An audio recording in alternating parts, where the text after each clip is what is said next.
નમસ્કાર દર્શક મિત્રો, એસડી ન્યૂઝ ગુજરાતી ચેનલ પર આપનું સ્વાગત છે અને હું આપની સાથે વૈશાલી પોબારુ કરીશું નજર આજના સમાચાર પર।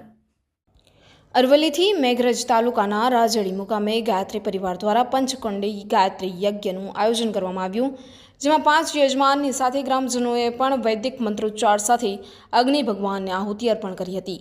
સમગ્ર ગામ ગાયત્રી મંત્રોચ્ચાર સાથે ગુંજી ઉઠ્યું હતું। યજ્ઞના અંતે ગાયત્રી પરિવાર પરિજનો દ્વારા વિશિષ્ટ બલિ વૈશ્યયજ્ઞ વિસ્તારથી માહિતી આપી વ્યસન મુક્તિ અભિયાન તથા યુવા જોડો અભિયાન વિશે માહિતી સાથે બ્રાહ્મણ કોટડાથી ઉપસ્થિત ગાયત્રી પરિજનો કનુભાઈ દ્વારા દેશી ગાય આધારિત પ્રાકૃતિક ખેતી વિશે વિશિષ્ટ માહિતી આપી ગ્રામજનોને પ્રાકૃતિક ખેતી તરફ વાળવા માટેના પ્રયત્નો કરવામાં આવ્યા હતા। ગાયત્રી પરિજનો દ્વારા આવો ઘડીએ સંસ્કારવાન પેઢી અંતર્ગત આવનારી પેઢી ઉજ્જવળ ભવિષ્ય તરફ આગળ વધે તેવી ભાવના સાથે ઉપસ્થિત પરિજનોને ગ્રામજનોને માહિતી આપવામાં આવી હતી।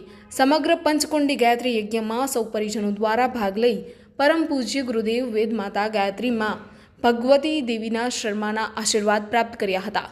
સમગ્ર કાર્યક્રમનું આયોજન ગાયત્રી પરિવાર મેઘરજ અને રાઉજળી ગામજનો દ્વારા કરવામાં આવ્યું હતું। Reporter Jagdish Solanki, SD news Gujarati, Aravalli.